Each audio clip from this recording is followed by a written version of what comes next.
topic is being pushy. So let's talk about being pushy. So often I hear ambassadors, and they're usually newer ambassadors, say, I don't want to be pushy. I don't want to bother my friends. What if I post on Facebook and my friends don't like it? So let's talk about the word pushy. What exactly does that mean? If you go to a friend's house and they offer you a cup of coffee and you refuse, what happens next? Let's pretend that we have this scenario happening. Since there's nobody here to help me, you'll just go along with me and my voices and talking to myself and having a conversation with myself here. But just close your eyes for a second and imagine two friends talking, okay? Betty, would you like some coffee? No thanks, Susie. Betty, are you sure? It's really good. It's my favorite. I'm really not in the mood for coffee, Susie, but thank you. I have a really great new mocha caramel flavor that is so yummy. Really, I'm fine, Susie. Well, I'll go ahead and pour 2 cups just in case you want some. Susie, I really don't want a cup. Betty, you don't know what you're missing. Susie, I really don't care for any. Okay, Betty, I'll ask you again in a few minutes just to see if you change your mind. Most of you probably started feeling bad for Betty after Susie's 3rd or 4th attempt, right? That's when Susie's kind gesture of wanting to help her friend enjoy a cup of coffee got a little out of hand.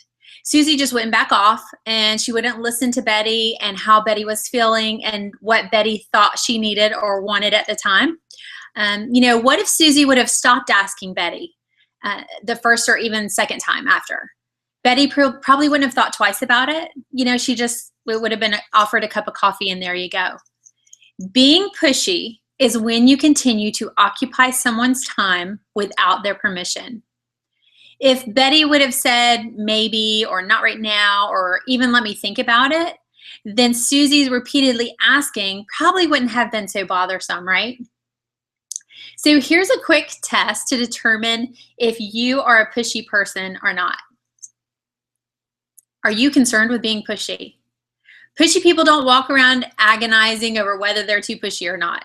They just push. They do that either because of their personality or they just don't know any other way. So if you're concerned about being pushy, then you probably are not very pushy. Here are some things that pushy people do, okay? They would send 10 emails in 3 days asking their potential if they want to try our products or sign up as an ambassador. They would continue to contact someone daily after they have been asked to stop. Not letting someone say no. If somebody starts to say no, they start talking over them. They start giving all the reasons they should. And wait, let me tell you about this. And I didn't tell you about this. And what about this product? Or what about this opportunity? They give a sales pitch instead of sharing real human stories and being in it for the right reasons. They guilt someone into doing something. They call them names. They tell them how bad it will be for them if they don't do this or how they need to do this to help themselves. It's all about the guilt and what can I make these people do for me or, with me. So I'm assuming after those examples, most of you aren't that way. And if you are, please stop because your business is probably not prospering and this is the reason why.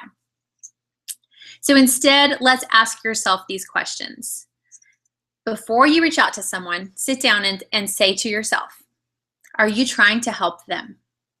Are you reaching out to someone because you know our products and our business opportunity will change their life? So many times I have heard ambassadors say their biggest and only regret about Plexus is they did not start sooner. They didn't listen to their friends sooner, and they didn't say yes sooner, and they weren't pushed a little bit more. If you are genuinely trying to help someone and you are not overwhelming them and being overbearing like we spoke above, then you aren't being pushy. You are being persistent. Are you getting the word out? Are you sharing about our products and business opportunity regularly and openly? If you don't tell people about it, how will they know, right? Many of us didn't know about Plexus before we found out from our friends. So how will someone else know? Just because you know about it, your close friends know about it, your family members know about it, don't assume everyone you know will know about it too. Isn't it often that you hear the stories of maybe my friend's sister contacts me and says, I need to buy some Plexus. And my friend's an ambassador on my team. And I'll say, why are you not buying from Jennifer? And she said, oh, I didn't know Jennifer sells it. But she could be her sister. But because Jennifer hasn't shared and hasn't told people and hasn't gotten the word out because maybe she doesn't want to be too pushy, her own sister may not know. And that has actually happened, guys, honestly. So don't feel like you're being pushy or overbearing when you're sharing about these products. People need reminders in life. They need that relevant information. If I only shared that Plexus helps you lose weight because that's all I wanted it for and that's all I used it for in the beginning, then many of my friends who have found relief from other issues wouldn't be using it because they didn't all need to lose weight, nor did they care to lose weight. Share what we offer and let everyone know we have a gift that can change some people's lives. Are you okay keeping that from someone? You know, I have many friends and team members who have life-changing results, either health-wise or financially. And if I didn't share these products because I felt as though I was being pushy, then they wouldn't have found them. I have never suffered from some of the issues my friends have, and I didn't even know some of my friends suffered with the things that they suffered with until I introduced them to the products and they said, oh my goodness, you won't believe what has happened. So you never know who's struggling with something. People don't walk around telling you about their health issues. Even if you're close friends, it may be something that you just don't share with someone. Another question to ask, are you self-sabotaging? It's totally uncomfortable to reach out to friends and family members sometimes, right? It's so outside of our comfort zone, most of us, and it's so much easier to sit around and not do these things. It's easier to say you don't do it because you don't want to be pushy. Because what happens then if you fail, you can say, well, I'm just not cut out for that because I'm not a pushy person. I'm not a salesperson. I can't do it. It's emotionally much more comfortable to dismiss connecting with potentials as a negative thing you're not meant to do than to admit you just need to learn and practice, right? Practice, practice, practice. It's easier to say, selling these products or sharing this business opportunity is too pushy and too salesy and I hate it, than to live with the fact that it's actually a good thing that helps people. You're just not willing to do it. So how do you change your mindset if you are feeling that you are going to be too salesy or too pushy? You attend meetings. You talk to team members who have life-changing results. You find a belief. You hear some stories and you realize that you know people in your life that have the same issues and the same situations, and you can help them like these people were helped.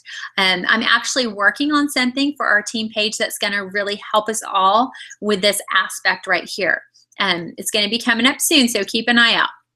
But once you build that belief and excitement, you may still not enjoy doing it, but it won't feel pushy. It won't feel like work. If you find excitement and passion and you realize someone not finding out about Plexus could be a tragedy, honestly, then you'll understand why it's so important for you to share, why you feel that need. That's why I'm so passionate about it. I change people's lives. I've done it before, and you will get addicted to it. I say that all the time, but it's true. I never realized my friends suffered with these health issues, or so many friends needed this financial blessing in their life. I mean, not many people are going to tell you we're distraught, we have no money, we're robbing Peter to pay Paul, right? So you may not know who needs this opportunity. So why keep it to yourself? I pray each and every day to reach people who need either our products or our business opportunity. And I ask God to put them in my path so that I can share with them. But do you know what? Do you know how many times it took me being out in public and overhearing a conversation? Somebody would talk about something that I knew our products or a business opportunity could help with, that I could solve the issue that they were dealing with. So I realized I was turning a blind eye because they were strangers, and it made me uncomfortable. And I wasn't going to approach some stranger and say, oh my gosh, I have to tell you about plexus, until I realized that maybe it was God answering my prayers and crossing our paths. So now I'm much more observant when I overhear conversations, and it's still uncomfortable and it's still very scary to walk up to these people. But you know what? What's the worst that can happen when you walk up and say, I'm so sorry, but I overheard your conversation and I just want to tell you, I had a friend in the exact same situation. And can I just share with you really quickly what helped her? You know, if they dismiss you, then walk away. You made your effort, right? You didn't self-sabotage yourself. And you were the one that stepped outside of your comfort zone, and it will get easier each and every time. You need to think about whose life you would love to change. We all have those friends, right? We all have those friends. We know they need the products, we know they need the business opportunity, or they need both. You know, who has those health issues that our products would help with? Like I said, who is drowning in debt or struggling to make ends meet? And this may be the answer to their prayers. Who would you love to do this business with? Who would you love to travel with? You know, I challenge you all to go and write up your Franks list, to keep that updated and currently rolling. I've been doing this business for 2.5 years, over that, and I continually have a Franks list, and I sit down and I reach out to people on a regular basis. If you don't know what a Franks list is, let me run through that really quick. Franks is an acronym, and F stands for friends, R stands for relatives, A stands for acquaintances, N is neighbors, K is kids connections, and S is spouse connections. You should always have a running list of the people, at least 50 people that you could reach out to, at least 50 people. I know some people have 100, 200, 400. And you know, you'll be amazed if you think, oh, I don't know that many people. I grew up in the same small town. I only hang out with my family. I really don't have any connections, and whatever it may be. If you actually sit down and start thinking about people, then it's going to lead you to someone else. You think about that realtor that sold you your house 10 years ago when you lived somewhere else, or, you know, before you moved to your current house. You think about your old hairstylist, you know, that's across town that maybe now you don't go to her anymore, or you think about somebody you met through your kids when they played soccer 3 years ago, and you think, oh my gosh, she'd be so good at this. If you sit down and make your list, this will connect you to those people. Once you have that list of people, circle those top 10 or top 20 dream team members. These will be the people you think have an amazing network and would be really good at this business, or could really benefit from this business. You know, you need to really think about the people that you're reaching out to, and you have to have that the motive to better them. Not, oh, I need 3 more people on my team to turn gold. I need to reach out to Susie because she needs these products. She suffers with this, and I feel like these products would really help her. And when you go about it that direction, then good things come of it. If you just reach out to her and say, hey, Susie, I need you to do me a favor. I need 3 more people on my team, and I'm going to get a big bonus. Well, of course, Susie's not going to be as willing as if you go about it in the right way. And that's the way we should always go about it, in what our products or our business opportunity can provide for that person, not what they can provide for us. So once you have circled your top 10 or 20 Dream Team members, what do you have to do after that? You have to get to work, and you have to reach out to them. Don't hold yourself back. Find the greatness in yourself and achieve those goals. If you're not silver, turn silver. You guys can do it. It's 3 people. If you've been an ambassador for a long time and you're still not silver, figure out why. Look at your Franks list and look and see how many people you have reached out to. If you have a Franks list of 20 people, double or triple it right away and reach out to at least half of them within the next 4 or 5 days. You know, there are many days I sit down at my computer and I'm like, okay, today's the day to go. And I will take my Franks list and I will reach out to every single person on there, or until I'm completely exhausted. You have to have those days when you can devote an hour or two just to reaching out to people, just at connecting with them. And people often ask me, what do you say to these people? I keep it personal and I keep it short. If it's somebody who has never ever contacted me, and I know that they've watched my post, I know that, we comment on each other's personal things, I know they've seen, then I will sometimes reach out to them and say, hey, Susie, I know you've seen my Plexus post. It's something that I love. I've been doing it for over 2.5 years. I would love to share some more about it with you. And I just leave it at that.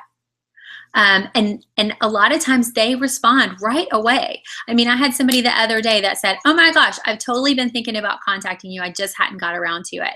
And this is somebody I was friends with for years who has never ever contacted me about Plexus. Of course, I get a lot of no's. I get a lot of non-responses. Everybody gets those. So don't get discouraged if that happens to you.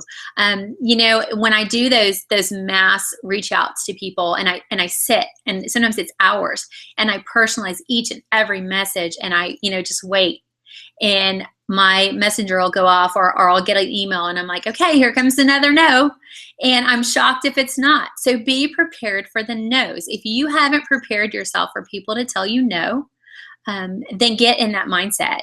Go for the no's. Go and try to get 10 no's. And that's a little bit harder said than done. You need to be prepared. And most of the time, no means not right now, right? So find the greatness in you and what you can do by reaching out. And I mean personally, if you think that you can just post on Facebook twice a day, if you're one of those that I religiously post on Facebook twice a day, but I just can't grow my business because nobody ever contacts me, or nobody's interested, or I've exhausted my warm market, that's not going to happen. You need to reach out to them personally and make those connections, build those connections, build those relationships. And it is okay to reach out to people and not talk Plexus. If it's somebody that you just want to connect with again, you can just reach out to them, and Plexus usually comes up in the conversation. It's like, oh my gosh, I just saw the picture of your daughter graduating from high school. I remember when our girls used to play together, in kindergarten. So crazy. And how are things with you? And then there's that connection, that relationship again. And oftentimes they'll say, things are great. How are they with you? I see you doing that Plexus. Is it working for you? Do you love it? I haven't heard anything about it. Or even if they don't say that, so what are you up to lately? And then that's when you can say, I love my new career. I'm Plexus Ambassador, and it's great. And you don't have to elaborate. You don't have to go on. You can just plant that seed. But every time you step outside of that comfort zone, whether it's a no, whether it's a maybe, whether it's a yes, you grow and you become a better person, a stronger person, and it gets easier for you to reach out. When you reach out to those people on your chicken list and you're terrified and they tell you no, it's hard, but it's okay because you feel a sense of accomplishment for actually doing it. You have grown somewhat. You have reached outside of that comfort zone and grown as a person, and it makes it easier next time. So if you walk away from this tonight, if you walk away from this training and you do absolutely nothing, then you've done yourself a disservice. If you walk away and right immediately after this call, you do not contact at least one person, then you need to get real with yourself and reevaluate your desires in this business. It's so easy to watch a video or read a book or listen to a call and post on Facebook even. It's okay, it's okay to hide behind your computer, but that's not going to grow your business. It's okay to post on Facebook and get word out there, but it's not going to grow your business. You have to take action. If you don't take any action and you don't do anything, it's going to waste your time. So take risk. I challenge you all to get off this call and take a risk and reach out to one person that you truly, truly want to do this business with you, that you would love to be in Hawaii with, that you would love to be at Leaders Retreat with, that you haven't contacted already, and reach out to them immediately after this call. Make that one step.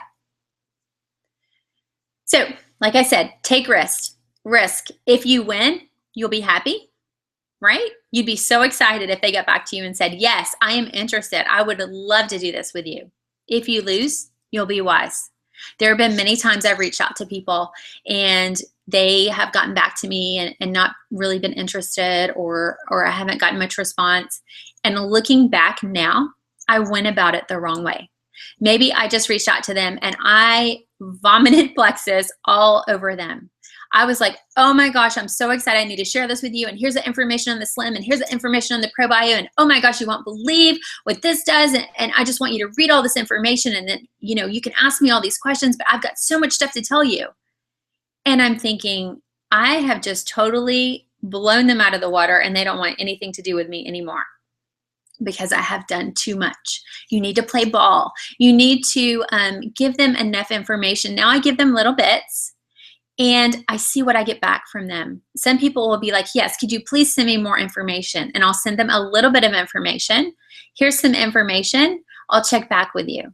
And then sometimes that results in getting more information sent to them. If there's someone who wants lots of information about the ingredients and the facts and all those other things, they get all that information before they make a decision. And some people are like, I don't need to read anything. I don't even want to read that short 2-paragraph thing you sent me. How do I order? Or what do I do to join your team? So you need to learn your audience and you need to work with each person individually. There are no canned answers. There is not one thing you can send to each and every person that makes it successful for you to reach them. You need to fill out that person, learn their personality, and see what their interests are and what they need from you for you to help them. So I encourage you all to take at least the next 10 minutes. I'm going to end this call in 22 minutes. I'm going to give you 10 minutes that you would usually spend on this call and put something you learned tonight to use. And I really encourage you to reach out to at least one person that you are scared to death to reach out to, that you have really held yourself back and self-sabotage you reaching out to them. So again, guys, take risks. If you win, you'll be happy. If you lose, you'll be wise. Talk to you later. Have a great night.